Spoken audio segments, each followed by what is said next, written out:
کوئی 4 بوری DAP،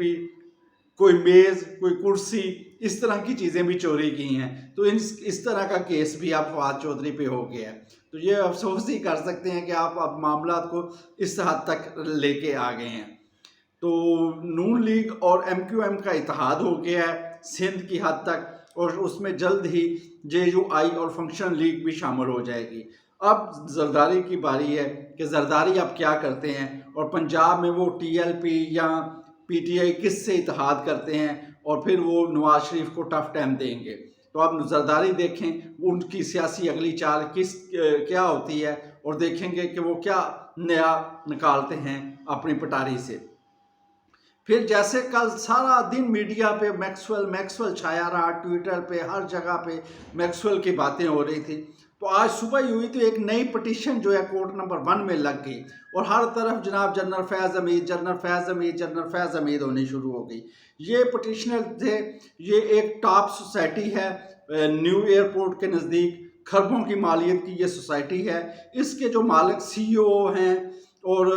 نام ان کا قمر معیز حسن ہے، تو انہوں نے یہ پٹیشن دائر کی، اور اس واقعے کا کہ میں تقریباً دسمبر 2017 میں مجھے گھر میں آئے رینجرز والے، ISI کے افسران آئے، انہوں نے میرے گھر سے سونا لیا، میرے گھر سے پیسے لیے، اور میرے گھر سے یعنی کہ اور گاڑیاں لے کے چلے گئے، اور مجھے 6 بندوں کو انہوں نے کڈنیپ کر لیا، یعنی کہ گرفتار یا کڈنیپ، ان کے بقول تو کڈنیپ ہی کیا، اور پھر میرے سسر پہ تشدد، میرے سالے پہ تشدد، مجھ پہ تشدد، یعنی کہ میرا جو چھوٹا بچہ تھا 9-10 سال کا، اس کے بھی یعنی کہ اس پر تشدد کرتے رہے۔ تو اس کا یعنی کہ کیا کہہ سکتے ہیں کہ یہ سب کچھ کس لیے ہو رہا تھا، کہ یہ چاہتے تھے کہ ٹاپ سوسائٹی جو ہے یعنی کہ ادھر بنی ہوئی ٹاپ سٹی، اس کے جو ہیں مالکانہ حقوق ان کو مل جائیں۔ اور ایک زاہدہ تھی میڈم برطانیہ سے، جن کی ایک پٹیشن بھی چل رہی تھی سپریم کورٹ میں، اور آج یہ دونوں پٹیشنیں اکٹھی پیش ہوئیں کہ ان کے حقوق جو ہیں مالکانہ حقوق ہمیں مل جائیں، لیکن انہوں نے نہیں دیے۔ باقی پراپرٹی کا جو بزنس ہے، یا جنہوں نے ہاؤسنگ سوسائٹی بنائی ہوئی ہیں، وہ کوئی شریف آدمی نہیں ہوتے، انہوں نے بھی کچھ غلط باتیں کی ہوتی ہیں، لیکن یہ انتہائی افسوس اور انتہائی گرے ہوئے حرکت تھی کہ ایک ISI کا میں DGC جو ہے وہ جناب لوگوں کے گھروں پہ جا کے چھاپے مار رہا ہے اور قبضہ کرنے کی کوشش کر رہا ہے۔ تو یہ بڑا یعنی کہ فوج کے لیے بڑا امتحان ہوگا وہ،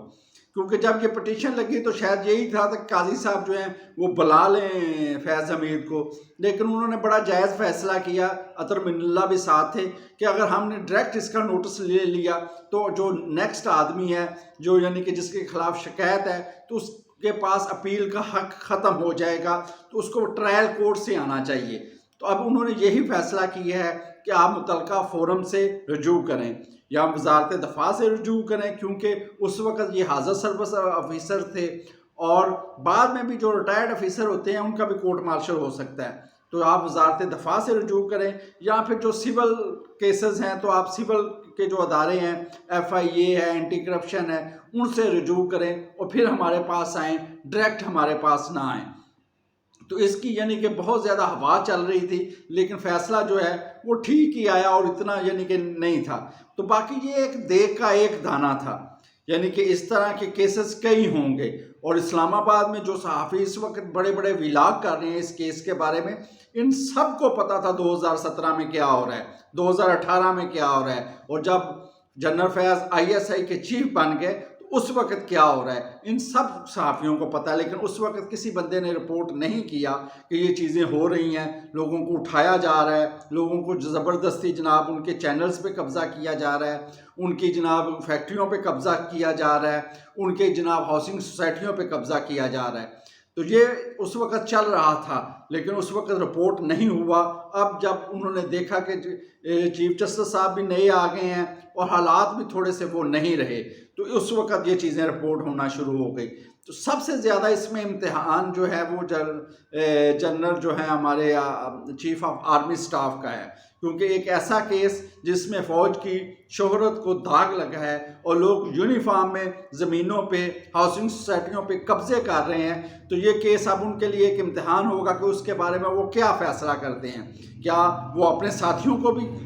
قابل احتساب سمجھتے ہیں، یا وہ سب سیاستدانوں کو اور دوسرے لوگوں کو تو وہ کہتے ہیں کہ یہ جناب ان کا احتساب کرو، انہوں پڑھ لو، انہوں پڑھ لو، انہوں پڑھ لو، لیکن اپنے بندیاں نو نہ پڑھو۔ تو یہ آرمی چیف کے لیے ایک انتہائی اہم اور ایک انتہائی یعنی کہ کیا کہتے ہیں، اس سے پتہ چلے گا کہ آرمی چیف اپنے ساتھیوں کے بارے میں، اپنی یعنی کہ فوج وردی والوں کے بارے میں وہ احتساب کی بات کس طرح کریں گے جب تک اس کیس کی شفاف انکوائری نہ ہوگی اور جو بھی لوگ اس میں ملوث ہیں ان کو سزا نہیں ملے گی۔ اس وقت آرمی یہ نہیں کہہ سکتی کہ لوگوں کا بھی احتساب کریں، کیونکہ اور بھی اس بارے میں بڑی کہانیاں ہیں اور بڑی یعنی کہ لوگ اپنے سینہ بہ سینہ تو باتیں کرتے ہیں لیکن کھل کے بات نہیں کر سکتے۔ تو یہ آرمی چیف کا ایک بہت بڑا امتحان ہوگا، دیکھیں اس میں کیا کرتے ہیں وہ۔ باقی ایک ایچ آر سیل ہوتا ہے سپریم کورٹ میں، اس کی جناب وہ اس کا بھی ڈسکس ہوا آج سپریم کورٹ میں کہ اس کو جو تھا جسٹس ثاقب نثار وہ اپنے چیمبر میں بیٹھ کے ہی چلایا کرتے تھے، تو جسٹس فائز عیسیٰ اور اطہر معین اللہ نے کہا کہ یہ کس طرح ہو سکتا ہے کہ آپ ایک چیمبر میں بیٹھ کے کیسوں کے فیصلے کرتے رہیں جبکہ متعلقہ فورم پہ نہ آئیں، تو اس کے کوئی رولز نہیں بنے ہوئے تھے۔ تو اب امید ہے کہ اس کے رولز بنیں گے، کوئی کمیٹی بنے گی جو ان کا فیصلہ کرے گی۔ یعنی کہ آپ یقین کریں کہ 3.5 لاکھ سے زائد اس پہ شکایات آئی ہوئی تھیں جو ہیومن رائٹس سیل ہے اس میں، اور جسٹس صاحب نے یکدم کہہ دیا کہ یار یہ ان کو تو جلا دو، اور تقریباً 1,60,000 کے قریب کیسز تھے وہ جلا دیے گئے۔ یعنی کہ یہ کوئی رول نہیں ہے، کوئی پوچھنے والا نہیں ہے، ایک صرف منہ سے کہا اور وہ کام ہو گیا۔ تو اس بارے میں بھی انہوں نے کہا کہ اس کے بھی کوئی رولز اینڈ ریگولیشن ہونے چاہیے، اور کوئی اس طرح نہیں کہ ایک بندہ چیمبر میں بیٹھ کے فیصلہ کرے، اس کو کھلی عدالت میں لگنا چاہیے اور کھلی عدالت میں ہی اس کا فیصلہ ہونا چاہیے۔ باقی تحریک انصاف نے بھی ایک کمیٹی تشکیل دے دی ہے جو کہ مختلف سیاسی جماعتوں سے مذاکرات کرے گی اور الیکشن کے لیے رولز جو طے کرنا ہے اس کے بارے میں بھی بات ہوگی۔ نواز شریف نے بھی عندیہ دی ہے کہ لوگوں سے بات ہوگی، تو اب انہوں نے بھی ایک کمیٹی بنا دی ہے۔ باقی جو جسٹس عامر فاروق ہیں لاہور اسلام آباد ہائی کورٹ کے جو چیف جسٹس ہیں، جو کہ ہر فیصلہ محفوظ کرنے میں ایک کمال شہرت رکھتے ہیں اور ان کا ہر فیصلہ محفوظ ہوتا ہے، انہوں نے بھی آج شاہ محمود قریشی کی ادھر ضمانت کا ایک کیس چل رہا تھا سیفر کیس میں، تو اس کے بارے میں فیصلہ انہوں نے محفوظ کر لیا ہے۔ تو اب دیکھتے ہیں کہ اس بارے میں کیا آتا ہے، رزلٹ کیا آتا ہے، کیونکہ ان کے وکلاء نے کہا ہے کہ ہم نے کوئی معاملت نہیں کی، ہم نے تو جو چیز تھی وہ وزیر اعظم کو پیش کر دی اور اس کے بارے میں ایک لفظ بھی نہیں کہا۔ اب اس کیس کی یعنی کہ ضمانت اور فرد جرم ختم کرنے کے لیے جسٹس عامر فاروق نے فیصلہ محفوظ کیا ہوا ہے، دیکھیں اس کے بارے میں اب کیا نکلتا ہے۔ باقی عمران خان کے بھی وکلاء سپریم کیونکہ انہیں لاہور اسلام آباد ہائی کورٹ سے تو ریلیف نہیں ملا، تو وہ بھی اب سپریم کورٹ میں پہنچے ہوئے ہیں اسی سیفر کیس کے سلسلے میں کہ اس کوئی فرد جرم کو اور اس کیس کو ختم کیا جائے اور پھر اوپن ٹرائل کیا جائے۔ تو دیکھیں انہیں سپریم کورٹ سے ریلیف ملتا ہے یا نہیں ملتا ہے۔ تو آج کے بارے میں اتنا ہی، اجازت دیجیے، السلام علیکم۔